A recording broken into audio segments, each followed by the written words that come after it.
ಶಿಡ್ಲಘಟ್ಟ ಕ್ಷೇತ್ರದಲ್ಲಿ ಕೈಗಾರಿಕೆಗಳು ಸೇರಿದಂತೆ ವಿವಿಧ ಅಭಿವೃದ್ಧಿ ಯೋಜನೆಗಳಿಗೆ ಬಿಜೆಪಿ ಪಕ್ಷ ಪಣ ತೊಟ್ಟಿದೆ. ದುಡಿಮೆಗಾಗಿ ನಗರಕ್ಕೆ ಹೋಗುವುದನ್ನು ತಪ್ಪಿಸುವ ಮೂಲಕ ಊರಿನ ಬೆಳವಣಿಗೆ ಉದ್ದೇಶವಿರುವ ಬಿಜೆಪಿಯನ್ನು ಬೆಂಬಲಿಸಿ ಅಂತ ಬಿಜೆಪಿ ಜಿಲ್ಲಾಧ್ಯಕ್ಷ ಸಿಕಲ್ ರಾಮಚಂದ್ರೇಗೌಡ ತಿಳಿಸಿದರು. ತಾಲೂಕಿನ ವೈ ಹುಣಸೇನಹಳ್ಳಿ ಗ್ರಾಮದಲ್ಲಿ ಬುಧವಾರ ನಡೆದ ಬಿಜೆಪಿ ಪಕ್ಷ ಸಂಘಟನೆಯ ಸಮಾವೇಶದಲ್ಲಿ ಅವರು ಮಾತನಾಡಿದರು. ದೇಶದಲ್ಲಿ 80% ಬಿಜೆಪಿಗೆ ಬೆಂಬಲಿಸುತ್ತಿದ್ದಾರೆ. ಇದಕ್ಕೆ ಕಾರಣ ನಮ್ಮೆಲ್ಲ ಧರ್ಮ, ಜಾತಿಗಿಂತ ದೇಶ ಮತ್ತು ಅದರ ಅಭಿವೃದ್ಧಿ ಮುಖ್ಯ ಎಂಬುದು ಎಲ್ಲರಿಗೂ ಅರ್ಥವಾಗಿದೆ. ಬಿಜೆಪಿ ದೇಶದ ಬೆಳವಣಿಗೆ, ಅಭಿವೃದ್ಧಿಗೆ ಶ್ರಮಿಸುವ ಪಕ್ಷ ಎಂಬುದನ್ನು ಮುಸಲ್ಮಾನ್ ಬಾಂಧವರು ಕೂಡ ಅರ್ಥ ಮಾಡಿಕೊಂಡಿದ್ದಾರೆ. ದೇಶ ಉಳಿಯಲು ಮತ್ತು ಅಂತಾರಾಷ್ಟ್ರೀಯ ಮಟ್ಟದಲ್ಲಿ ಬೆಳೆಯಲು ನಮಗೆ ಮೋದಿ ಅವರಂತಹ ನಾಯಕ ಬೇಕು. ಬಿಜೆಪಿಯು ಕೇವಲ ಹಿಂದೂಗಳ ಪಕ್ಷವಲ್ಲ, ಎಲ್ಲರೊಂದಿಗೆ ಜೊತೆಗೂಡಿ ಎಲ್ಲರ ಬೆಳವಣಿಗೆಗಾಗಿ ಜಾತಿ ಮತ ಭೇದ ಇಲ್ಲದೆ ಎಲ್ಲರೊಡನೆ ವಿಶ್ವಾಸದಿಂದಿರೋದು ನಮ್ಮ ಪಕ್ಷದ ಧೋರಣೆಯಾಗಿದೆ. ರಂಜಾನ್ಗೆ ಮೋದಿಯವರು ಲಕ್ಷಾಂತರ ಕಿಟ್ ಕೊಟ್ಟರು. ಶಿಡ್ಲಘಟ್ಟದಲ್ಲೂ ನಾವು ಭೇದ ನೋಡ್ತಿಲ್ಲ. ಆರ್ಥಿಕವಾಗಿ ನಾವುಗಳೆಲ್ಲ ಸದೃಢರಾದಾಗ ಊರು ಚೆನ್ನಾಗಿ ಬೆಳವಣಿಗೆ ಹೊಂದುತ್ತದೆ. ಆ ಮೂಲಕ ದೇಶವು ಮುಂದುವರಿಯುತ್ತದೆ. ಆಗ ನಮಗೆ ಯಾರಿಂದಲೂ ಫ್ರೀ ಹಣ ಬೇಕಾಗುವುದಿಲ್ಲ. ಸರ್ಕಾರ ಇರೋದು ಮೂಲಭೂತ ಸೌಕರ್ಯ ಒದಗಿಸಲು, ಉದ್ಯೋಗ ಸೃಷ್ಟಿಸಲು, ಆರ್ಥಿಕವಾಗಿ ಅಭಿವೃದ್ಧಿ ಮಾಡಲು. ಫ್ರೀಯಾಗಿ ಕೊಡುವ 2,000ಕ್ಕೆ ಇವನ್ನೆಲ್ಲ ತ್ಯಾಗ ಮಾಡಿದ್ರೆ ಹೇಗೆ ತಾನೇ ಅಭಿವೃದ್ಧಿ ಸಾಧ್ಯವಾಗ್ತದೆ ಎಂದರು. ರಾಜ್ಯದಲ್ಲಿ ರೈತರಿಗೆ ಉತ್ತಮ ಗುಣಮಟ್ಟದ ಬಿತ್ತನೆ ಬೀಜ ದೊರೆತಾ ಇಲ್ಲ ಮತ್ತು ರಸಗೊಬ್ಬರದ ತೀವ್ರ ಕೊರತೆ ಉಂಟಾಗಿದೆ. 2 ಲಕ್ಷ ಕೋಟಿ ರೂಪಾಯಿಗಳಿಗೂ ಅಧಿಕ ಸಹಾಯಧನವನ್ನು ಯೂರಿಯಾ ರಸಗೊಬ್ಬರಕ್ಕೆ ಕೇಂದ್ರ ಸರ್ಕಾರ ನೀಡಿದೆ. ಸಮರ್ಪಕವಾಗಿ ವಿತರಣೆ ಮಾಡುವಲ್ಲಿ ರಾಜ್ಯ ಸರ್ಕಾರ ವಿಫಲವಾಗಿದೆ ಅಂತ ಆರೋಪಿಸಿದರು. ಅನ್ಯ ಪಕ್ಷಗಳಿಂದ ಬಿಜೆಪಿ ಸೇರ್ಪಡೆ ಕಾರ್ಯಕ್ರಮ ನಡೆಯಿತು. ಈ ಸಂದರ್ಭದಲ್ಲಿ ಮಾಜಿ ಶಾಸಕ ಎಂ ರಾಜಣ್ಣ, ಗ್ರಾಮಾಂತರ ಮಂಡಲ ಮಾಜಿ ಅಧ್ಯಕ್ಷ ಸುರೇಂದ್ರಗೌಡ, ತಾಲೂಕು ಬಿಜೆಪಿ ಅಧ್ಯಕ್ಷ ಆನಂದ್ ಗೌಡ, ನಗರಾಧ್ಯಕ್ಷ ನರೇಶ್, ಕನಕಪ್ರಸಾದ್, ಸೋಮಣ್ಣ, ವೈ ಹುಣಸೇನಹಳ್ಳಿ ದೇವರಾಜ್, ವೈ ಹುಣಸೇನಹಳ್ಳಿ ಗ್ರಾಮ ಪಂಚಾಯಿತಿ ಮಾಜಿ ಅಧ್ಯಕ್ಷ ಎಸ್ ಮಂಜುನಾಥ್, ಕೊತ್ತನೂರು ಜಗದೀಶ್, ಮಂಜುನಾಥ ರೆಡ್ಡಿ, ಅರಿಕೆರೆ ಮುನಿರಾಜು, ಎನ್ ರಾಮಣ್ಣ, ಪಿಂಡಿ ಪಾಪನಹಳ್ಳಿ ನರೇಂದ್ರ, ಸದ್ದಹಳ್ಳಿ ಗೋಪಿ, ಸೊಂಡೇನಹಳ್ಳಿ ಚಂದ್ರಶೇಖರ್, ಚಾತುರ್ಯ, ನರ್ಮದಾ ರೆಡ್ಡಿ, ಸುಜಾತಮ್ಮ, ರೂಪ, ಜಿಟಿ ನಾರಾಯಣಸ್ವಾಮಿ, ಕುಂದಲಗುರ್ಕಿ ಚನ್ನಕೇಶವರೆಡ್ಡಿ, ಗೊರಮಡ್ಗು ಮಂಜುನಾಥ್, ತಲತುಮ್ಮನಹಳ್ಳಿ ಮಧು, ದೇವರಮಳ್ಳೂರು ಬಾಲಕೃಷ್ಣ, ಆನಂದ್ ಸೇರಿದಂತೆ ಅನೇಕ ಮುಖಂಡರು ಹಾಗೂ ಕಾರ್ಯಕರ್ತರು ಹಾಜರಿದ್ದರು. ವರದಿ ನಂದಿ ರಾಜೇಶ್, ಶಿಡ್ಲಘಟ್ಟ. ಜಿಲ್ಲಾ ಅಧ್ಯಕ್ಷರಿಗೆ ಅಭಿನಂದನಾ ಕಾರ್ಯಕ್ರಮ. ತದನಂತರ ಮಾಡ್ತಾ ಇದ್ದಾರೆ ರಾಮಾಂಜಿ ಗಂಗಾಧರ ಕಾರ್ಯಕ್ರಮ. ಕೊತ್ತನೂರು ಪಂಚಾಯತಿಯವರು ಎಲ್ಲ ಮುಖಂಡರು ವೇದಿಕೆಗೆ ಬರಬೇಕು. ಕೊತ್ತನೂರು ಪಂಚಾಯತಿ ಮುಖಂಡರು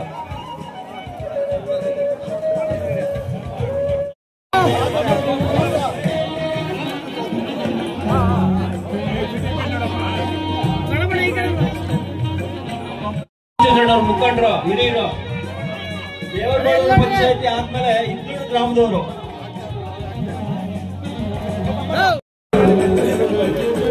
ತುಮರಳ್ಳಿ ಪಂಚಾಯತಿ ಆದ್ಮೇಲೆ ದೇವರಮಳ್ಳೂರು ಪಂಚಾಯತಿ, ಇಂದೂರು ಪಂಚಾಯತಿಯವರು ಮಹಾನಾಯಕರೆಲ್ಲ ಕೆಳಗಡೆ ಇಳಿಬೇಕಾಗಿ ತಮ್ಮ ವಿನಂತಿ. ಸನ್ಮಾನದ ಕಾರ್ಯಕ್ರಮ ಆದ್ಮೇಲೆ ಜಿಲ್ಲಾ ಅಧ್ಯಕ್ಷರಿಗೂ ಹಾಗೂ ನಮ್ಮ ಮಾಜಿ ಶಾಸಕರಾದಂತಹ ರಾಜಣ್ಣ ಅವರಿಗೆ ಏನು ಕಾರ್ಯಕ್ರಮ ಮಾಡ್ತಾ ಇದ್ದಾರೆ ಅವ್ರಿಗೂ ಸಹ ವೇದಿಕೆಗೆ ಬರಬೇಕಾಗಿ ವಿನಂತಿ. ಈಗ ಇಂಕ್ಲೂಡು ಈ ಕಡೆ ಪಾಪ ಹಾಗೇನೆ ನಮ್ಮ ಯುವ ನಾಯಕರು ಗ್ರಾಮದಿಂದ ಸಹ ಸನ್ಮಾನ ಕಾರ್ಯಕ್ರಮ ಮಾಡಿಕೊಳ್ಳಲಾಗಿದೆ. ಮಾಧ್ಯಮದವರಿಗೆ ನೂತನವಾಗಿ ಭಾರತೀಯ ಜನತಾ ಪಾರ್ಟಿ ಕೊಡುವ ಮುಖಾಂತರ ಅವ್ರಿಗೆ ನಮ್ಮ ಪಕ್ಷಕ್ಕೆ ಸೇರ್ಪಡೆ ಮಾಡ್ಕೊಳ್ತಾ ಇದ್ದೀವಿ. ಹಾಗೂ ನಮ್ಮ ಕಾರ್ಯಕರ್ತರಿಗೂ ಮಾಧ್ಯಮ ಮಿತ್ರರಿಗೂ ಸದಾ ನಮ್ಮ ಜೊತೆ ಇದ್ದು ಸಂಪತ್ ಅವರೊಂದಿಗೆ ನಮ್ಮ ನೂತನ ಜಿಲ್ಲಾಧ್ಯಕ್ಷರಾಗಿರ್ತಕ್ಕಂಥ ಸಿಕಲ್ ರಾಮಚಂದ್ರಣ್ಣವರಿಗೆ ಅಭಿನಂದನೆಗಳನ್ನ ತಿಳಿಸೋದ್ರ ಮುಖಾಂತರ ಬೂತ್ ಮಟ್ಟದಲ್ಲಿ ನಾವು ಈ ಕಾರ್ಯಕ್ರಮಗಳನ್ನ ಮಾಡಬೇಕು. ಪ್ರತಿಯೊಬ್ಬರನ್ನು ವಿಶ್ವಾಸಕ್ಕೆ ತಗೊಂಡು ನಮ್ಮ ಭಾರತೀಯ ಜನತಾ ಪಾರ್ಟಿಯನ್ನ ಶಕ್ತಿಯುತವಾಗಿ ನಮ್ಮ ಶಿಡ್ಲಘಟ್ಟದಲ್ಲಿ ಕಟ್ಟಬೇಕು ಅನ್ನೋ ಒಂದು ಶಪಥವನ್ನ ನಮ್ಮ ಸಿಕಲ್ ರಾಮಚಂದ್ರೇಗೌಡರು ಹಾಗೂ ನಮಗೆ ಮಾರ್ಗದರ್ಶಿ ಆಗಿರ್ತಕ್ಕಂತಹ ಮಾಜಿ ಶಾಸಕರಾಗಿರ್ತಕ್ಕಂತಹ ರಾಜಣ್ಣವರ ಒಂದು ನೇತೃತ್ವದಲ್ಲಿ ಇವತ್ತಿನ ದಿವಸ ಪ್ರತಿಯೊಂದು ಹೋಬಳಿವಾರು ಕಾರ್ಯಕ್ರಮಗಳನ್ನ ನಡೆಸ್ತಾ ಇದೀವಿ.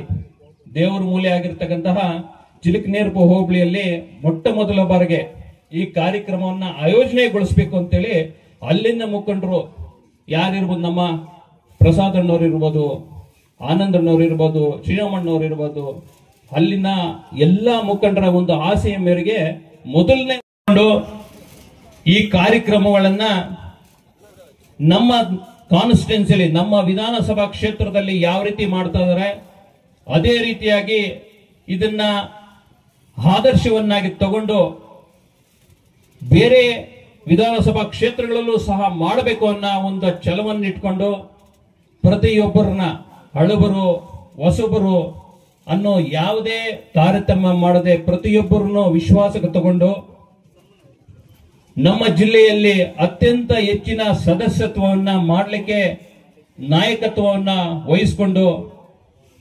ನಮ್ಮಗಳಿಗೆಲ್ಲರಿಗೂ ಬೆನ್ನೆಲುಬಾಗಿ ನಿಂತು ಅವರು ಮಾಡಿರ್ತಕ್ಕಂಥ ಒಂದು ಕಾರ್ಯಗಳನ್ನ ನೋಡಿ ನಮ್ಮ ಹೈಕಮಾಂಡ್ನವರು ವಿಶೇಷವಾದಂತಹ ಒಂದು ಜವಾಬ್ದಾರಿಯನ್ನ ಕೊಟ್ಟಿರ್ತಕ್ಕಂತಹ ನಿಮ್ಮ ನಾಯಕರು ಮುಖಂಡರು ಮುಂಬರುವ ವಿಧಾನಸಭಾ ಕ್ಷೇತ್ರದಲ್ಲಿ ನಿಮ್ಮ ಆಸೆಯಂತೆ ಶಾಸಕರಾಗುವಂತವರು ನಮ್ಮ ಜಿಲ್ಲೆಯ ಜಿಲ್ಲಾಧ್ಯಕ್ಷರು ಆಗಿರ್ತಕ್ಕಂತಹ ಸೀಕಲ್ ರಾಮಚಂದ್ರಣ್ಣವರು ಬಂದಿದ್ದಾರೆ. ಎಲ್ಲರ ಪರವಾಗಿ ಅವರಿಗೆ ಜೋರಾಳ ಚಪ್ಪಾಳಿಯೊಂದಿಗೆ ಅವರಿಗೆ ಸ್ವಾಗತವನ್ನು ಬಯಸೋಣ. ಒಂದು 100 ಜನನ್ನ ಕರೆದು ಹುಡ್ಡೆ ಹಾಕಿ ಒಂದು ಕಾರ್ಯಕ್ರಮ ಮಾಡಬೇಕು ಅಂತ ಹೇಳಿದ್ರೆ ಎಷ್ಟು ಶ್ರಮ ಇದೆ ಅಂತ ಹೇಳ್ಬಿಟ್ಟು ಬಂಧುಗಳೇ, ಯಾರಿಗೂ ನಾವು ಒಂದು ನಯಾ ಪೈಸಾ ಕೊಟ್ಟಿಲ್ಲ. ಹಗಲಲ್ಲಿ ಇಲ್ಲಿ ಇರ್ತಕ್ಕಂತಹ ಮುಖಂಡರು, ವಿಶೇಷವಾಗಿ ನಮ್ಮ ದೇವರಾಜಣ್ಣವರು ಒಂದು ವಾರದ ಹಿಂದೆನೆ ಅವರು ಶುರು ಮಾಡ್ಕೊಂಡ್ಬಿಟ್ರು. ಸ್ಥಳ ನಿಗದಿ ಮಾಡೋದ್ರಿಂದ ಹಿಡಿದು ಯಾರ್ಯಾರಿಗೂ ಫೋನ್ ಮಾಡಬೇಕು, ಯಾರ್ಯಾರನ್ನ ಸಂಪರ್ಕ ಮಾಡಬೇಕು, ಒಂದು ವಾರದ ಹಿಂದ್ಗಡೆನೆ ಅವರು ಇದನ್ನ ನಿಶ್ಚಯ ಮಾಡಿಕೊಂಡ್ರು, ರೂಪುರೇಷೆಗಳನ್ನ ರೂಪಿಸ್ಕೊಂಡ್ರು.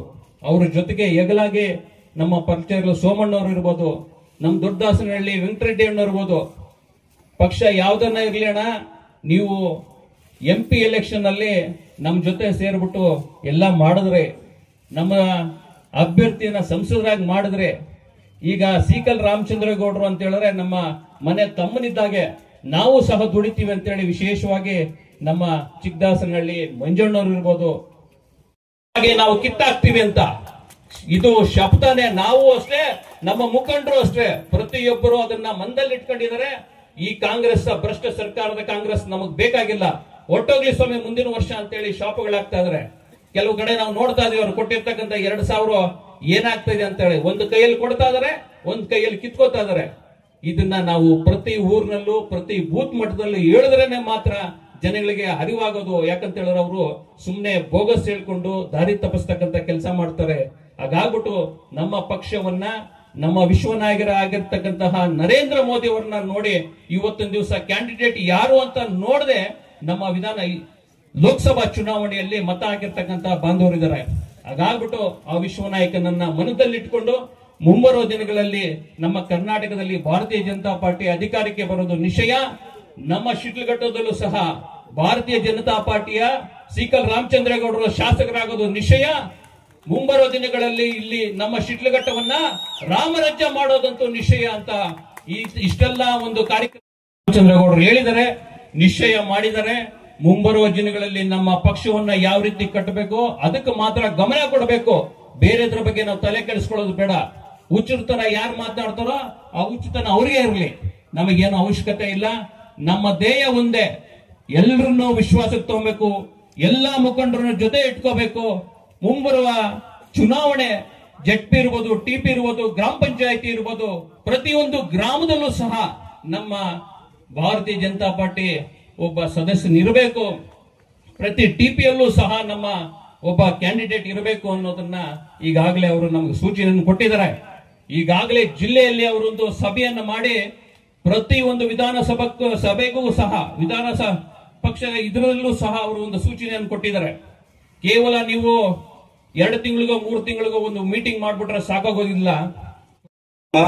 ಇರ್ತಕ್ಕಂಥ ಎಲ್ಲಾ ಪಂಚಾಯತಿ ಮುಖಂಡರು, ಆ ಬೂತ್ ಮಟ್ಟದಲ್ಲಿ ಇರ್ತಕ್ಕಂಥ ಮುಖಂಡರು, ನಮ್ಮ ಎಲ್ಲ ಮತದಾರರು ಎಲ್ಲರೂ ಏನಿದ್ದಾರೆ ಅವ್ರ ಜೊತೆಗೆ ಈ ದಿನ ನಮ್ಮ ವೇದಿಕೆ ಮೇಲೆ ನಮ್ಮ ಮಾಜಿ ಶಾಸಕರು ರಾಜಣ್ಣವರು, ಕನಕ ಪ್ರಸಾದ್ ಅವರು, ನಿಕಟಪೂರ್ವ ಅಧ್ಯಕ್ಷರು ಸುರೇಂದ್ರ ಗೌಡರು, ಅದೇ ರೀತಿ ನಮ್ಮ ಸಂಘಟನೆಯಲ್ಲಿ ಇರ್ತಕ್ಕಂಥ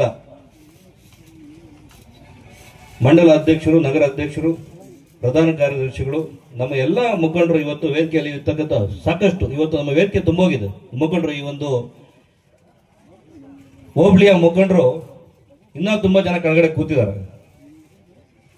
ತಮ್ಮ ಎಲ್ರಿಗೂ ಸ್ವಾಗತ ಕೋರ್ತಾ ಅಭಿನಂದನೆ ಹೇಳ್ತಾ ವಿಶೇಷವಾಗಿ ನಾವು ಮಾಧ್ಯಮ ಮಿತ್ರರಿಗೆ ನಾವು ಅಭಿನಂದನೆ ಹೇಳ್ಬೇಕು. ಯಾಕಂದ್ರೆ ಒಂದು ಮಾತನ್ನ ಎರಡು ಮಾತನ್ನ ಏನಾದ್ರೂ ಮಾತಾಡಿದ್ರೆ ಅದನ್ನ ದೀರ್ಘವಾಗಿ ನೀಟಾಗಿ ಎಲ್ಲರಿಗೂ ತಿಳಿಸ್ತಕ್ಕಂಥ ಕೆಲಸ ಮಾಡ್ತಾ ಇದ್ದಾರೆ ನಮ್ಮ ಮಾಧ್ಯಮ ಮಿತ್ರರು. ಅವರಿಗೆ ಧನ್ಯವಾದಗಳು ಹೇಳ್ತೀನಿ. ಜಿಲ್ಲಾಧ್ಯಕ್ಷರಿಗೆ ಒಂದು ಸ್ಥಾನಮಾನ ಸಿಕ್ಕಿತ್ತು ಶಿಡ್ಲಘಟ್ಟದಲ್ಲಿ. ಮೊದಲ ಬಾರಿಗೆ ಇವತ್ತು ನನ್ನ ಆಯ್ಕೆ ಮಾಡಿಕೊಂಡು ಜವಾಬ್ದಾರಿಯನ್ನು ಕೊಟ್ಟಿರ್ತಕ್ಕಂಥ ಸಂದರ್ಭದಲ್ಲಿ ಇನ್ನು ಇಡೀ ನಮ್ಮ ಜಿಲ್ಲೆಯಲ್ಲಿ ಪಕ್ಷ ಸಂಘಟನೆ ಯಾವ ತರ ಮಾಡಬೇಕು ಅಂತ ಈಗಾಗಲೇ ನಾವು ಕರೆ ಕೊಟ್ಟು ನಮ್ಮ ಕ್ಷೇತ್ರದಲ್ಲಿ ಹೋಬಳಿವಾರು ಪಕ್ಷದ ಏನು ಸಂಘಟನೆಯ ಪರ್ವ ಅದ್ರ ಜೊತೆಗೆ ಅಧ್ಯಕ್ಷರಿಗೆ ನಾವೊಂದು ಗೌರವ ಸಲ್ಲಿಸಬೇಕು, ತಮಗೆ ಅಭಿನಂದನೆ ಹೇಳಬೇಕು ಅಂತ ನಾವೆಲ್ಲ ಮುಖಂಡರು ಹೇಳಿದಾಗ ಮಂಡಲವಾರು ಏನು ಕಾರ್ಯಕ್ರಮ ನಾವೇನು ಈಗ ಆಯೋಜಿಸ್ಕೊಂಡಿದ್ವಿ. ಈಗಾಗಲೇ ಚಿಲಕಲ್ನೇರ್ಪನ್ನ ಹೋಬಳಿಯಲ್ಲಿ ನಾವು ಕೆಂಚಾಳಿಯಲ್ಲಿ ಮಾಡಿದ್ವಿ. ದಿಬ್ಬೂರಲ್ಲಿ ಕಾಂಗ್ರೆಸ್ನ ತೀಕ್ಷ್ಣವಾಗಿ ಮಾತಾಡಿದ್ದೀನಿ. ಕಾರಣ ಇದೆ, ಇವತ್ತು ಭಾರತದಲ್ಲಿ ಹೆಣ್ಮಕ್ಳಿಗೆ ಗಂಡಂದರನ್ನ ಸುಟ್ಟಿರ್ತಕ್ಕಂಥದ್ದು ನೀವು ನೋಡಿದ್ರು. ಹೆಣ್ಮಕ್ಳನ್ನ ಕೂರಿಸ್ಬಿಟ್ಟು ಮಕ್ಕಳನ್ನ ಕೂರಿಸ್ಬಿಟ್ಟು ಗಂಡಂದನ್ನ ತಲೆಗೆ ಡಿಶಮ್ ಡಿಶಮ್ ಡಿಶಮ್ ಅಂತ ಹೊಡೆದ್ರು. ಯಾರು ಹೊಡೆದಿದ್ರು? ಪಾಕಿಸ್ತಾನದ ಉಗ್ರರು. ಹೆಣ್ಮಕ್ಳಿಗೆ ಹೇಳ್ತಾರೆ ಜಾಕೆ ಬೋಲೋ ಮೋದಿಗೂ. ಇದೇನನ್ನ ನಿಮ್ಮ ಮನೆಯಲ್ಲಿರೋ ಹೆಣ್ಮಕ್ಳಿಗೆ ಹೇಳಿದ್ರೆ ನೀವೇನ್ ಮಾಡ್ತಾ ಇದ್ರಿ ಹೇಳಿ? ಸಾಕಷ್ಟು ಕರ್ನಾಟಕದಲ್ಲಿ ಹೆಣ್ಮಕ್ಳನ್ನ ಕೂರಿಸ್ಬಿಟ್ಟು ಅವ್ರ ಗಂಡಂದನ್ನು ಸಾಯಿಸಿದ್ರು. ನನ್ನ ಹತ್ರ ಒಂದು ಲಿಸ್ಟ್ ಇದೆ, ಮಾಧ್ಯಮ ಮಿತ್ರ ಕೊಡ್ತೀನಿ. ಭಾರತದಲ್ಲಿ 2000 ಇಸ್ವಿಯಿಂದ ಇವತ್ತುವರೆಗೂ 90 ಬಾರಿ ಉಗ್ರರು 8,000 ಜನ ಸಾಯಿಸಿದ್ದಾರೆ. ಏನ್ ಕಾರಣ? ಏನ್ ಪಾಪ ಮಾಡಿದ್ರು ಜನ? ಟ್ರೈನಲ್ಲಿ ಹೋದ್ರು, ಬಾಂಬ್ ಇಟ್ರು, ಏನ್ ಮಾಡಿದ್ರು? ಟೂರ್ ಹೋಗಿದ್ರು ಜಮ್ಮು ಅಲ್ಲಿ, ಅವ್ರೇನ್ ಪಾಪ ಮಾಡಿದ್ರು? ಭಾರತದಲ್ಲಿ ಹುಟ್ಟಿದ್ದೆ ತಪ್ಪ? ಇದನ್ನ ಖಂಡನೆ ಮಾಡ್ತಕ್ಕಂಥ ಕೆಲಸ ಮೋದಿಯವರು ಏನ್ ಮಾಡಿದ್ರು? ಆಪರೇಷನ್ ಸಿಂಧೂರ್ ಅಂತ ಹೆಸರಿಟ್ರು. ಯಾಕಿಟ್ರು? ಹೆಣ್ಮಕ್ಳನ್ನ ತಿಲ್ಕಾನ ಕಿತ್ಕೊಂಡಿರ್ತಕ್ಕಂಥವ್ರಿಗೆ ಪಾಠ ಕಲಿಸ್ಬೇಕು ಅಂತ ಸಿಂಧೂರ್ ಅಂತ, ಆಪರೇಷನ್ ಸಿಂಧೂರ್ ಅಂತ ಹೆಸರಿಟ್ಟಾದ್ಮೇಲೆ ಅವತ್ತಿನಿಂದ ಹಿಡಿದು ಏನು ಪಾಕ್ ಆಕ್ರಮಿತ ಭಾರತ ಕಾಶ್ಮೀರ ಇದೆ, ಅದ್ರ ಜೊತೆಗೆ ಎಲ್ಲೆಲ್ಲಿ